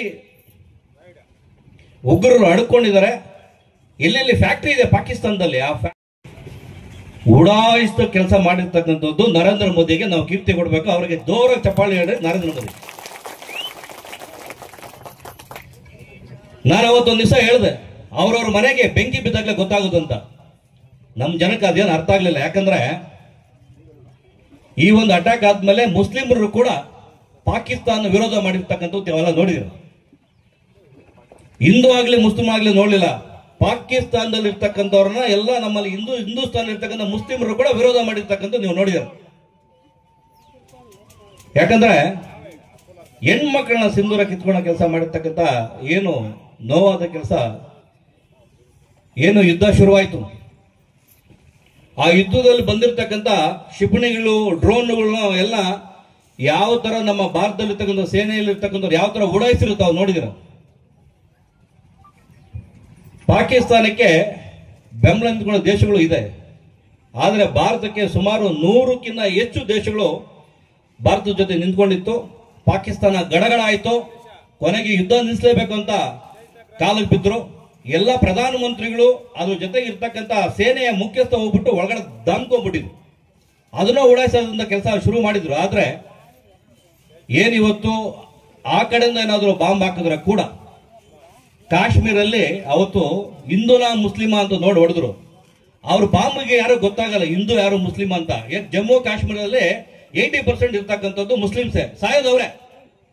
ಆದ್ರೆ ಅದಾಗಬಾರ್ದು. ಭಾರತದಲ್ಲಿ ಇರ್ತಕ್ಕಂಥ ಮುಸ್ಲಿಮ್ಸ್ ಕೂಡ ನಮ್ಮ ದೇಶದಲ್ಲಿ ಇರ್ತಕ್ಕಂಥವ್ರು, ಭಾರತ ದೇಶದಲ್ಲಿ ಹುಟ್ಟಿರ್ತಕ್ಕಂಥ ರಕ್ತ ಹಂಚಿಕೊಂಡು ಹುಟ್ಟಿರ್ತಕ್ಕಂಥ ಬಾಂಧವರು ಒಳ ಆಗ್ಬಾರ್ದು ಅಂತ ದೇಶದಲ್ಲಿ ಮೋದಿಜಿಯವರು ಯುದ್ಧನ ಸ್ಥಾಪನೆ ಮಾಡಿದ್ರು. ಮುಸ್ಲಿಮರ ತಲೆಯಲ್ಲಿ ಇರ್ತಕ್ಕಂಥದ್ದು 80% ಹಿಂದೂಗಳು ಇರ್ತಾ ಇದ್ದಾರೆ, ಮುಸ್ಲಿಮ್ ಇದ್ದಾರೆ. ಫಸ್ಟ್ ಇವತ್ತು ತಮ್ಗೆಲ್ಲ ಹೇಳ್ತೀನಿ, ಮುಸಲ್ಮಾನ್ ಬಾಂಧವರು ತಿಳ್ಕೋಬೇಕು, ದೇಶ ಉಳಿಬೇಕು ಅಂತ ಹೇಳಿದ್ರೆ ಏನಿವತ್ತು 80% 90% ಇವತ್ತು ಕೇಸರಿಮಯ ಆಗಿದೆ. ಯಾಕೆ ಸುಮ್ಮನೆ ಆಗಿಲ್ಲ? ದೇಶ ಉಳಿಬೇಕು ಅಂತ ಎಲ್ರಿಗೂ ಗೊತ್ತಾಗಿದೆ. ಮೋದಿನ ಯಾಕೆ ಬೆಂಬಲಿಸ್ತಾ ಇದ್ದಾರೆ ಅಂದ್ರೆ ಅವ್ರವ್ರ ಮನೆ ಉಳಿಸ್ಕೋಬೇಕಲ್ಲ, ನಮ್ಮ ಮನೆ ಉಳಿಸ್ಕೋಬೇಕಂತ ಹೇಳಿದ್ರೆ ಅಂತ ನಾಯಕರು ನಮ್ಗೆ ಕೆಲಸ ಕೊಟ್ರೆ ಅವರು ತಾಚು ತಪ್ಪದಂಗೆ ಕೆಲಸ ಮಾಡ್ತಾ ಇದ್ದಾರೆ, ಹಗಲು ರಾತ್ರಿ ದುಡಿತಾ ಇದ್ದಾರೆ, ದೇಶ ಉಳಿತಕ್ಕಂಥ ಕೆಲಸ ಮಾಡ್ತಾ ಇದ್ದಾರೆ. ಅವರ ಬೆಂಬಲವಾಗಿ ನಾವು ನಿಲ್ಬೇಕು. ಈ ಶಿಡ್ಲಘಟ್ಟದಲ್ಲೇ ಈ ಅಲ್ಪಸಂಖ್ಯಾತರು ಕೂಡ ಈ ಬಾರಿ ಶಿಡ್ಲಘಟ್ಟ ಉಳಿಬೇಕು ಅಂತ ಹೇಳಿದ್ರೆ, ಇಲ್ಲಿರ್ತಕ್ಕಂಥ ಡೆವಲಪ್ಮೆಂಟ್ ಕೆಲಸ ಆಗ್ಬೇಕಂತ ಹೇಳಿದ್ರೆ ಅವ್ರು ಏನಾದ್ರು ಒಂದ್ಸರಿ ಮನ್ಸು ಮಾಡಿದ್ರೆ ಈ ಬೂತಲ್ಲಿ ಇರ್ತಕ್ಕಂಥ ಬಟನ್ ಕೂಡ ಕಿತ್ತೋಗಿರುತ್ತೆ. ಆ ಮಟ್ಟಕ್ಕೆ ಒತ್ತುತ್ತಾರೆ, ಅಷ್ಟೊಂದು ಒಗ್ಗಟ್ಟಿದೆ. ಆ ಒಗ್ಗಟ್ಟನ್ನ ನಿಮ್ಗೆ ತೋರಿಸಿ ಈ ಬಾರಿ ಬಿಜೆಪಿನ ಗೆಲ್ಲಿಸಿ. ನಿಮ್ಮಲ್ಲಿ ಇರ್ತಕ್ಕಂಥ ಒಂದೊಂದು ದಾರಿಯಲ್ಲಿ ಒಂದು ಅಂಡರ್ಗ್ರೌಂಡ್ ವಾಟರ್ ಸಿಸ್ಟಮ್ ಇಲ್ಲ. ಆ ಡ್ರೈನೇಜ್ಗಳೆಲ್ಲ ಬಿಟ್ಟಿದ್ದಾರೆ, ಅದೇನು ಪೂರ್ತಿ ನೀರೆಲ್ಲ ಪೂರ್ತಿ ಕೊಚ್ಚೆ ನೀರು. ಆ ಕೊಚ್ಚೆ ನೀರಲ್ಲಿ ಇರ್ತಕ್ಕಂಥ ಬಂದು ಸೊಳ್ಳೆ ಕಚ್ಚೋದು ಅವ್ರನ್ನೇನೆ. ಅವಕಾಶ ಕೊಡಿ, ನಿಮ್ಮ ಬೂತ್ಗಳಲ್ಲಿ ಲೀಡ್ ತೋರಿಸಿ. ನಿಮ್ಮ ಇರ್ತಕ್ಕಂಥ ಎಲ್ಲ ಏರಿಯಾದಲ್ಲಿ 5 ವರ್ಷ ನೀವೇನನ್ನ ಅಧಿಕಾರ ನಮ್ಮ ಕೈ ಕೊಟ್ಟಿದ್ದಾದ್ರೆ ನಿಮ್ಮ ಏರಿಯಾದಲ್ಲಿ ಇರ್ತಕ್ಕಂಥದ್ದು ಯಾವ ರೋಡಲ್ಲಿ ಕೂಡ ಕುಡಿಯೋ ನೀರು ಇರ್ಬೋದು, ಚರಂಡಿ ಇರ್ಬೋದು, ಅವ್ರು ಇರ್ತಕ್ಕಂಥ ಆಸ್ಪತ್ರೆ ವ್ಯವಸ್ಥೆ ಇರ್ಬೋದು, ಎಲ್ಲ ಮಾಡ್ತಕ್ಕಂಥ ಕೆಲಸ ಮಾಡ್ತಾರೆ. 5 ವರ್ಷ ನೀವು ಡೆವಲಪ್ಮೆಂಟ್ ಮಾಡಿ ಬಿಟ್ಬಿಡಿ. ಇದನ್ನ ಹಿಂದೂ ಅನ್ನೋದು ಮುಸ್ಲಿಂ ಅನ್ನೋದು ಬಿಟ್ಬಿಡಿ. ನೀವು ನಮ್ಮ ದೇಶದಲ್ಲಿ ಇರೋರೆ, ನಾವು ನಿಮ್ಮ ಜೊತೆ ಇರೋರು. ಮುಂದಿನ ದಿನದಲ್ಲಿ ದೇಶ ಉಳಿತಕ್ಕಂಥ ಕೆಲಸ ಮಾಡೋಣ. ಪಕ್ಷ ನಮ್ಮ ಬಿಜೆಪಿ ಪಕ್ಷ ಅಂದ್ರೆ ಹಿಂದೂ ಪಕ್ಷ ಅಂತ ಒಂದೇ ಅಲ್ಲ. ಸಬ್ಕೆ ಸಾಥ್ ಸಬ್ಕಾ ವಿಕಾಸ್ ಸಬ್ಕಾ ಪ್ರಯಾಸ್. ಮೊನ್ನೆ ರಂಜಾನ್ಗೆ 36 ಲಕ್ಷ ಕಿಟ್ಸ್ ಕೊಟ್ಟರು. ಅವ್ರು ಯಾವತ್ತಾದ್ರು ಹೇಳಿದಾರ? ಯಾವತ್ತೂ ಅವರು ಜಾತಿ ಬಗ್ಗೆ ಮಾತಾಡಿಲ್ಲ, ಜಾತಿ ಮಾಡಿಲ್ಲ. ಸಾಕಷ್ಟು ಮಹಿಳೆಯರಿಗೆ, ಮುಸ್ಲಿಮರು ಕೂಡ ಅವರು ಸಾಕಷ್ಟು ನೆರವಾಗಿದ್ದಾರೆ, ಅವ್ರ ಪರ ಇದ್ದಾರೆ, ಎಲ್ಲರೂ ಪರ ಇದ್ದಾರೆ. ನಾವು ಇವತ್ತು ಕೂಡ ಯಾವುದು ಜಾತಿ ಅಂದ್ರ ಇವತ್ತು ನಾವು ಉಳಿಬೇಕು ಅಂತ ಹೇಳಿದ್ರೆ ನಮ್ಮ ಪಕ್ಷನ ಗಟ್ಟಿಯಾಗಿ ಕಟ್ಟಬೇಕು. ಕಾಂಗ್ರೆಸ್ ಅಲ್ಲಿ ಇರ್ತಕ್ಕಂಥ ಏನಾಗಿದೆ, ಕೆಲವರಿಗೆ ಕಾಯಿಲೆ ಬರುತ್ತೆ. ಕಾಮಾಲೆ ಬಂದ್ರೆ ಕಾಣಿಸೋದೆಲ್ಲ ಹಳದಿನ. ಪ್ರೀತಿ ಇರ್ತದೆ, ಅವ್ರಿಗೆ ಕಾಯಿಲೆ. ದೇಶ ಉಳಿಬೇಕು ಅನ್ನೋದು ಇರ್ಬೇಕು. ಇವತ್ತು ಯಾರು ಮಾತಾಡ್ತಾರೆ, ನಾವು ಕಾಂಗ್ರೆಸ್ ಬಗ್ಗೆ ಯಾಕೆ ಮಾತಾಡ್ತೀನಿ ಅಂತ ಹೇಳಿದ್ರೆ, ಹೆಣ್ಮಕ್ಳನ್ನ ಸಿಂಧೂರ ಕಿತ್ಕೊಂಡು ಹೊಡೆದ್ರು. ಆ ಕೆಲಸ ಯಾಕೆ ಮಾಡಿದ್ರು? ಯಾರು ಮಾಡಿಸಿದ್ದು? ಬೆಂಬಲ ಕೊಟ್ಟವ್ರು ಯಾರಿಗ? ಅವ್ರಿಗೆಲ್ಲ ಇಷ್ಟು ದಿವಸ 94 ಬಾರಿ ಬಾಂಬ್ಗಳಾಕಿ 8,000 ಜನ ಸಾಯಿಸಿದ್ರು. ಅವತ್ತೇ ಅವರು ದೊಡ್ಡ ನಿರ್ಧಾರ ಮಾಡಿ ದಿಟ್ಟವಾಗಿ ಹೊಡೆದಿದ್ರೆ ಇದು ಇವತ್ತು ನಡೀತಾ ಇರಲಿಲ್ಲ. ಇವತ್ತು ಮೋದಿಜಿಯವರು ಚಳಿ ಬಿಡಿಸಿದ್ದಾರೆ. ಈ ಮುಂದಿನ ದಿನಗಳಲ್ಲಿ ಈ ತರ ಆಗ್ತಕ್ಕಂಥ ಅಧಿಕಾರ ಯಾವುದೇ ಘಟನೆ. ಅದ್ರ ಜೊತೆಗೆ ಇವತ್ತು ಕರ್ನಾಟಕದಲ್ಲಿ ಕೂಡ ಏನು ಕಾಂಗ್ರೆಸ್ ಅಲ್ಲಿ ಸರ್ಕಾರ ಬರಬೇಕಾದ್ರೆ ಗ್ಯಾರಂಟಿಗಳು ಕೊಟ್ಟರು. ತಮ್ಗೆಲ್ಲ ಗೊತ್ತಿದೆ, 5 ಗ್ಯಾರಂಟಿಗಳನ್ನ ಘೋಷಣೆ ಮಾಡಾದ್ಮೇಲೆ ಬಸ್ ಫ್ರೀ ಅಂದ್ರು, ಎಲ್ರಿಗೂ ಫ್ರೀ ಅಂದ್ರು. ಯಾವ ಬಸ್ಸು? ಡಕೋಟಾ ಫ್ರೀ ಬಂದ. ಡಕೋಟಾ ಇರಲಿಲ್ಲ ಅವತ್ತು. ಇವತ್ತು ಸುಮಾರು ಧರ್ಮಸ್ಥಳಕ್ಕೆ ಹೋಗ್ತಕ್ಕಂಥ ಹೆಣ್ಮಕ್ಳು ಇಳು ಬಸ್ ತಳ್ಳೋದು ನೋಡಿದ್ರು ತಾವೆಲ್ಲ. ಯಾಕಂದ್ರೆ ಅದು ದೂರ ಹೋಗಲ್ಲ ಬಸ್. ಆ ಬಸ್ಸಲ್ಲಿ ಮಾತ್ರನೇ ಫ್ರೀ, ಎಲ್ಲ ಬಸ್ ಫ್ರೀ ಕೊಟ್ಟಿಲ್ಲ ಅವರು. ಕರೆಂಟು 200 ಯೂನಿಟ್ ಅಂತ ಹೇಳಿದ್ರು, ಎಲ್ರಿಗೂ 200 ಯೂನಿಟ್ ಕೊಟ್ರ. ಮತ್ತೆ ಆ ಕಂಡೀಷನ್ಸ್ ಹಾಕಿದ್ರು ಅಪ್ಲೈ. ಯಾರು 50 ಯೂನಿಟ್ ಇತ್ತು, 50 ಯೂನಿಟ್ ಕೆಳಗಡೆ ಇರಬೇಕು. 55 ಯೂನಿಟ್ ಅಂತ ಹೇಳಿದ್ರೆ ಅದು ಕೊಡಲ್ಲ. 200 ಯೂನಿಟ್ 200 ಯೂನಿಟ್ ವರೆಗೂ ಕೊಡ್ಬೇಕಲ್ಲ, ಅದನ್ನು ಕೊಟ್ಟಿಲ್ಲ. 2,000 ರೂಪಾಯಿ ಅಂತ ತಿಂಗಳಿಗೆ ಬರ್ತಾ ಇದೆಯಾ? ತಿಂಗಳು ಸಂಬಳ ಬರೋ ತರ ಹಾಕ್ಬೇಕಲ್ಲ, ಅದು ಬರ್ತಾ ಇಲ್ಲ. ಅಕ್ಕಿ ಕೊಡ್ತೀವಿ ಅಂತ ಹೇಳಿದ್ರು. 5 kg ಇವತ್ತು ನಮ್ಮ ಪ್ರೈಮ್ ಮಿನಿಸ್ಟರ್ ಕೊಡ್ತಾ ಇರ್ತಕ್ಕಂಥದ್ದು 10 kg ಕೊಡ್ತಾ ಇದ್ರು ಕೋವಿಡ್ ಟೈಮಲ್ಲಿ. ಅದಾದ್ಮೇಲೆ ನಿಲ್ಸಿದ್ದಾರೆ. 5 kg ಕೊಡ್ತಾ ಇದ್ದಾರೆ. ಅದ್ರ ಜೊತೆಗೆ ಇವ್ರು 10 kg ಅಂದ್ರೆ 15 kg ಕೊಡ್ಬೇಕು. ಅದು ಕೊಡ್ತಾ ಇದ್ರ? ಅದು ಕೊಡ್ತಾ ಇಲ್ಲ. ನೆನ್ನೆ ಒಂದು ಮಾತಾಡ್ತಾ ಇದ್ದೆ ಅಣ್ಣ ಹತ್ರ, ಇಲ್ಲಿ ಬಂದು ಮಂಜಾಜ್ ಗೌಡ ಹತ್ರ ಮಾತಾಡ್ತಾ ಇದ್ರೆ ಅಕ್ಕಿ ತೋರಿಸೋದು ನನಗೆ. ಅವ್ರ ನಾಯಿ ಕೂಡ ತಿನ್ನಲ್ಲ ಅಕ್ಕಿನ. ಆತರ ಅದಕ್ಕೆ ಏನ್ ಮಾಡ್ತಾರೆ, ಮೊಟ್ಟೆ ಗಿಟ್ಟೆ ಬೇಯಿಸ್ಬಿಟ್ಟು ಮಿಕ್ಸ್ ಮಾಡ್ಬಿಟ್ಟು ಹಾಕೋದು. ಈ ತರತಕ್ಕಂಥ ಗ್ಯಾರಂಟಿ ಕೊಟ್ಟಿರ್ತಕ್ಕಂಥದ್ದು. ಅದ್ರ ಜೊತೆಗೆ 2,000 3,000 ಕೊಡ್ತೀವಂತ, ಅದು ಬರ್ತಾ ಇಲ್ಲ. ತಮ್ಗೆಲ್ಲ ಗೊತ್ತಿರಲಿ, ಈಗ ರಸಗೊಬ್ಬರದ್ದು ನಮ್ಗೆ ರೈತರಿಗೆ ಎಲ್ಲಾ ಕಡೆ ಇವತ್ತು ಎಷ್ಟು ತೊಂದರೆ ಆಗಿದೆ ಅಂತ. ರಸಗೊಬ್ಬರ ಬಂದು 1,500 ರೂಪಾಯಿ ಯೂರಿಯಾ ಕೇಂದ್ರದಿಂದ ಸಬ್ಸಿಡಿ ಕೊಟ್ಟು ನಮ್ಗೆಲ್ಲ ಬರೀ 280 ರೂಪಾಯಿ ಕೊಡ್ತಾ ಇದ್ದಾರೆ. 2 ಲಕ್ಷ ಕೋಟಿಗಿನ ಅಧಿಕ ಸಬ್ಸಿಡಿ ಕೊಡ್ತಿರ್ತಕ್ಕಂಥದ್ದು ನರೇಂದ್ರ ಮೋದಿ ಅವರು. ಅದೆಲ್ಲೂ ಪ್ರಚಾರ ಇಲ್ಲ. ಅದು ಫ್ರೀ ಅಲ್ವಾ? ಫ್ರೀ ಅಂತ ನರೇಂದ್ರ ಮೋದಿ ಇವತ್ತುವರೆಗೆ ಎಲ್ಲೂ ಹೇಳಿಲ್ಲ. ಯಾರಿಗಾದ್ರು ಫ್ರೀ ಅಂತ ಮಾತಾಡಿದಾರ? ಅವರು ಮಾಡಿರೋ ಕೆಲಸ ಹೇಳಿದಾರ? 2 ಲಕ್ಷ ಕೋಟಿ ಸಬ್ಸಿಡಿ ಕೊಟ್ಟಿರ್ತಕ್ಕಂಥದ್ದು ಯೂರಿಯಾ ಎಷ್ಟು ಬೇಕಾದ್ರೂ ಕೊಡ್ತಕ್ಕಂಥದ್ದು. ಇಲ್ಲಿ ಇರ್ತಕ್ಕಂಥವ್ರು ಮಾತಾಡಬೇಕು, ತರಬೇಕು, ರೈತರಿಗೆ ಸಕಾಲಕ್ಕೆ ಕೊಡ್ಬೇಕು. ಆ ಕೆಲಸ ಮಾಡಿಲ್ಲ. ಇವತ್ತು ಯೂರಿಯಾದಿಂದ ಗೊಬ್ಬರದಿಂದ ಸಾಕಷ್ಟು ಪ್ರಾಬ್ಲಮ್ ಆಗಿ ರೈತರಿಗೆ ತೊಂದರೆ ಆಗಿರ್ತಕ್ಕಂಥದ್ದು ಇವತ್ತಿನ ಗಲಾಟೆ ನೋಡ್ತಿರ್ತಾವೆಲ್ಲ ನೋಡಿದಿರ. ಅದೇ ನಿಟ್ಟಿನಲ್ಲಿ ಡಾಕ್ಟರ್ ಸುಧಾಕರ್ ಅವರು ಕಾಂಗ್ರೆಸ್ ಇಂದ ಬಿಜೆಪಿಗೆ ಬಂದು ಮಂತ್ರಿ ಆದರು. 3 ವರ್ಷದಲ್ಲಿ ಕಾಂಗ್ರೆಸ್ ಸುಮಾರು ಅಷ್ಟು 10-12 ವರ್ಷ ಅವರು MLA ಆಗಿದ್ದು ಅವ್ರಿಗೆ ಸ್ಥಾನಮಾನ ಸಿಕ್ಕಿರಲಿಲ್ಲ. ಬಿಜೆಪಿಗೆ ಬಂದರು, ಮಂತ್ರಿ ಆದರು, ಒಳ್ಳೆ ಮಂತ್ರಿಗರು ಕೊಟ್ಟರು, ಅವರಿಗೆ ಜಿಲ್ಲಾ ಉಸ್ತುವಾರಿ ಆದರು. ಅಲ್ಲಿರ್ತಕ್ಕಂಥ ಚಿಕ್ಕಬಳ್ಳಾಪುರಲ್ಲಿ ಹಾಸ್ಪಿಟಲ್ ತಂದರು. ಆ ಮೆಡಿಕಲ್ ಕಾಲೇಜಲ್ಲಿ ದೊಡ್ಡ ಮಟ್ಟಕ್ಕೆ ಇವತ್ತು ಕನಕಪುರ ಇದ್ದಿದ್ದನ್ನ ಎತ್ಕೊಂಡ್ಬಂದು ಬೆಂಗಳೂರು ಇಲ್ಲ ಚಿಕ್ಕಬಳ್ಳಾಪುರ ತಗೊಂಡ್ಬಂದು ಆ ಈಶಾ ಫೌಂಡೇಶನ್ ಬಂದಾದ್ಮೇಲೆ ಸಾಕಷ್ಟು ಭಕ್ತಾದಿಗಳು ಹೋಗ್ತಕ್ಕಂಥ ಕೆಲಸ ನಡೀತಾ ಇದೆ. ರೋಡಿನ ಕೆಲಸ ಮಾಡಿದ್ರು, HN ವ್ಯಾಲಿ ನೀರನ್ನ ಎಲ್ಲಾ ಕೆರೆಗಳಿಗೆ ತುಂಬಿಸಿದ್ರು. ಅವರು ಹೇಳ್ತಾರೆ ಅವತ್ತು 3ನೇ ಘಟಕ 3ನೇ ಹಂತದ ಶುದ್ಧೀಕರಣ ಮಾಡಬೇಕು ಅಂತ. ಅವರು ಅಷ್ಟೊತ್ತಿಗೆ ಸರ್ಕಾರ ಹೋಯ್ತು, ಕಾಂಗ್ರೆಸ್ ಸರ್ಕಾರ ಬಂತು, ಅದು 3ನೇ ಹಂತದ ಶುದ್ಧೀಕರಣ ಘಟಕ ಆಗಿಲ್ಲ. ಆದ್ರೂ ನೀರು ಕೂಡ ಕೆರೆ ತುಂಬಿಸ್ತಾ ಇಲ್ಲ. ನಮ್ಮ ಶಿಡ್ಲಘಟ್ಟ ಅಮ್ಮನ ಕೆರೆ ತುಂಬಿಸಿದ್ರೆ ಶಿಡ್ಲಘಟ್ಟ ನಗರಕ್ಕೆ ಆ ಬೋರ್ವೆಲ್ಗಳಾದ್ರೂ ಸ್ವಲ್ಪ ನೀರು ಬರೋದು, ಆ ನೀರು ಕೂಡ ತುಂಬಿಸ್ತಾ ಇಲ್ಲ. ಈ ಸಾಕಷ್ಟು ಏನು ಇವತ್ತು ಅಭಿವೃದ್ಧಿ ಕಾರ್ಯಕ್ರಮಗಳು ಏನು ಡಾಕ್ಟರ್ ಸುಧಾಕರ್ ಅವರು ಮಾಡಿದ್ರು, ಅದ್ರ ಜೊತೆಗೆ ಏನು ಬಿಜೆಪಿಯಲ್ಲಿ ಇವತ್ತನ್ನು ಮುಂದಿನ ದಿನಗಳಲ್ಲಿ ಇವತ್ತು ಆಲ್ರೆಡಿ ಕಾಂಗ್ರೆಸ್ ಮಲಗಿರೋದ್ರಿಂದ ಮುಂದಿನ ದಿನಗಳಲ್ಲಿ ಬಿಜೆಪಿ ಬರ್ತಕ್ಕಂಥದ್ದು ಕಡಾಖಂಡಿತವಾಗಿದೆ. ತಾವೆಲ್ಲ ನಮ್ಮ ಶಿಡ್ಲಘಟ್ಟ ಉಳಿಬೇಕು, ಶಿಡ್ಲಘಟ್ಟ ಜೊತೆಗೆ ನಮ್ಮ ಎಲ್ಲ ದೇಶದ ಜೊತೆಗೆ ನಾವು ಕೂಡ ಇಲ್ಲಿಂದ ಅಭಿವೃದ್ಧಿ ನೋಡ್ಬೇಕಂತ ಹೇಳಿದ್ರೆ, ದೇಶದಲ್ಲಂತೂ ಇವತ್ತು ಮೋದಿಜಿ ಇದ್ದಾರೆ. ಕರ್ನಾಟಕದಲ್ಲಿ ಇವತ್ತು ಗ್ಯಾರಂಟಿ ಬಿಜೆಪಿ ಬರುತ್ತೆ ನೆಕ್ಸ್ಟ್ ಎಲೆಕ್ಷನ್ ಅಲ್ಲಿ. ನಾವು ಕೂಡ ಕೈ ಜೋಡಿಸ್ಕೊಂಡು ನೀವೆಲ್ಲ ಕೈ ಜೋಡಿಸಿ ಇಲ್ಲಿ ಬಿಜೆಪಿ ಬಾವುಟ ಹಿಡಿದ್ರೆ ಶಿಡ್ಲಘಟ್ಟ ಅಭಿವೃದ್ಧಿ ಕಾರ್ಯಕ್ರಮಗಳು ಯಾವ ತರ ಅಂತ ಹೇಳಿದ್ರೆ, ನಮ್ಮ ಏರ್ಪೋರ್ಟ್ಗೆ ಬೆಂಗಳೂರಿಗೆ 30 ನಿಮಿಷ ಇದೀವಿ. ಆದ್ರೆ ಬೆಂಗಳೂರಲ್ಲಿ ಹೋಗಿ ಸಾಕಷ್ಟು ಮನೆಗಳ ಬಾಡಿಗೆ ಕಟ್ಕೊಂಡು ಕೆಲಸ ಮಾಡ್ಕೊಂಡು ಕೂಲಿ ಕಾರ್ಮಿಕರು ಮಾಡ್ತಾ ಇದ್ದಾರೆ. ನಾವು ಶಿಡ್ಲಘಟ್ಟದಲ್ಲಿ ಇದ್ಕೊಂಡು ನಾವು ಅಲ್ಲಿ ಕೆಲಸ ಮಾಡ್ಕೊಂಡು ವಾಪಸ್ ಬರ್ಬೋದು. ಸಾಕಷ್ಟು ಕೈಗಾರಿಕೆಗಳು ಬರ್ತಾ ಇರ್ತಕ್ಕಂಥ ಅಂತರ್ಥ ಇದೆ. ಈ ಒಂದು ಅಭಿವೃದ್ಧಿಗಳ ಕಾರ್ಯಕ್ರಮಗಳಿಗೆ ಆಗ್ಬೇಕು. ಮುಂದಿನ ದಿನಗಳಲ್ಲಿ ನಮ್ಮ ಶಿಡ್ಲಘಟ್ಟ ಜನ ನೆಮ್ಮದಿಯಾಗಿರ್ಬೇಕಂತ ಹೇಳಿದ್ರೆ ಬಿಜೆಪಿ ಪಕ್ಷನ ಗೆಲ್ಲಿಸ್ಬೇಕು, ಬಿಜೆಪಿಯ ಬಾವುಟ ಏರಿಸ್ಬೇಕಂತ ಹೇಳಿ ತಾವೆಲ್ಲ ಏನು ಇವತ್ತು ಈ ರಾಷ್ಟ್ರದಲ್ಲಿ ನಾವು ಪ್ರತಿ ಗ್ರಾಮ ಪಂಚಾಯತಿಯಿಂದ ಹಿಡಿದು ರಾಷ್ಟ್ರವರೆಗೂ 4 ಸಮುದಾಯಗಳನ್ನ ನಾವು 4 ಏನು ವಿಭಾಗಗಳಲ್ಲಿ ಅವ್ರು ಘೋಷಣೆ ಮಾಡಿದ್ರು. ಒಂದು ಯುವ ಶಕ್ತಿ, ಒಂದು ಮಹಿಳಾ ಶಕ್ತಿ, ಒಂದು ರೈತ ಶಕ್ತಿ, ಒಂದು ಕಾರ್ಮಿಕ ಶಕ್ತಿ ಅಂತೇಳಿ ಈ ಎಲ್ಲಾ ವರ್ಗಗಳು ಒಟ್ಟಾಗಿ ಕೆಲಸ ಮಾಡಿದ್ರೆ ಖಂಡಿತ ನಾವು ಯಾವುದೇ ಗುರಿಯನ್ನು ಮುಟ್ಟಲು ಸಾಧ್ಯವಾಗ್ತದೆ. ನರೇಂದ್ರ ಮೋದಿ ಅವರು ಘೋಷಣೆ ಮಾಡಿದ್ರು. ಆ ನರೇಂದ್ರ ಮೋದಿ ಅವರು ಸುಮಾರು 2014ರಿಂದ ಈ ರಾಷ್ಟ್ರದ ಪ್ರಪ್ರಥಮ ಪ್ರಧಾನಮಂತ್ರಿ ಆದಾಗ ಭಾರತೀಯ ಜನತಾ ಪಕ್ಷದಲ್ಲಿ ಅವರು ಕೊಟ್ಟಂತಹ ಕೊಡುಗೆಗಳು ನಮ್ಮೆಲ್ಲರೂ ಕೂಡ ಮನವರಿಕೆ ಆಗಿದೆ. ಅವರ ಯೋಜನೆಗಳನ್ನು ಮನೆ ಮನೆಗೆ ಕೂಡ ತಲುಪಿದ್ದೇವೆ. ಅವರು ಕೊಟ್ಟಂತ ಜನಪರ ಯೋಜನೆಗಳು, ಜನ್ಧನ್ ಯೋಜನೆ ಇರ್ಬೋದು, ಕಿಸಾನ್ ಸನ್ಮಾನ್ ಇರ್ಬೋದು, ಮಹಿಳೆಯರಿಗೆ ಉಜ್ವಲ ಯೋಜನೆ ಇರ್ಬೋದು, ಬೀದಿ ಬದಲಿಗೆ ಸನ್ಮಾನ್ ಯೋಜನೆ ಇರ್ಬೋದು, ಆಯುಷ್ಮಾನ್ ಭಾರತ್ ಇರ್ಬೋದು, ಆಮೇಲೆ ಪ್ರಧಾನಮಂತ್ರಿ ಫಸಲ್ ಬಿಮಾ ಯೋಜನೆ ಇರ್ಬೋದು. ಹಲವಾರು ಯೋಜನೆಗಳನ್ನ ಪ್ರತಿಯೊಬ್ಬ ಬಡಬಗ್ಗರಿಗೂ ಮುಟ್ಟಬೇಕು, ಕಟ್ಟ ಕಡೆ ವ್ಯಕ್ತಿಗೂ ಮುಟ್ಟಬೇಕಂತೇಳಿ ಹಲವಾರು ಯೋಜನೆಗಳು ತಂದುಕೊಟ್ರು. ಇವೆಲ್ಲವನ್ನು ಕೂಡ ಬಹುತೇಕ ಎಲ್ಲ ನಮ್ಮ ಮುಖಂಡರಿಗೆ, ಕಾರ್ಯಕರ್ತರಿಗೆ ಎಲ್ಲರಿಗೂ ಪರಿಚಯ ಇದೆ. ನಾವು ನಮ್ಮ ಕ್ಷೇತ್ರದಲ್ಲಿ ಇವತ್ತು ಮಾಡಬೇಕಾದ ಕೆಲಸ ಇಷ್ಟೇ. ಇವತ್ತು ನಾವೆಲ್ಲ ಶಕ್ತಿಯುತವಾಗಿ ಬೆಳೆದಿದ್ದೇವೆ. ಶಕ್ತಿಯುತವಾಗಿ ನಮ್ಗೆ ಶಕ್ತಿ ಇದೆ, ಸಂಘಟನಾ ಶಕ್ತಿ ಇದೆ, ನರೇಂದ್ರ ಮೋದಿಯವರ ಮಾರ್ಗದರ್ಶನ ಇದೆ, ರಾಜ್ಯದ ವಿಜಯಂತ್ ಅವರ ಮಾರ್ಗದರ್ಶನ ಇದೆ, ನಮ್ಮೆಲ್ಲ ಹಿರಿಯರು, ನಮ್ಮ ಜಿಲ್ಲೆಯ ಡಾಕ್ಟರ್ ಸುಧಾಕರ್ ಅವರ ಶಕ್ತಿ ಇದೆ.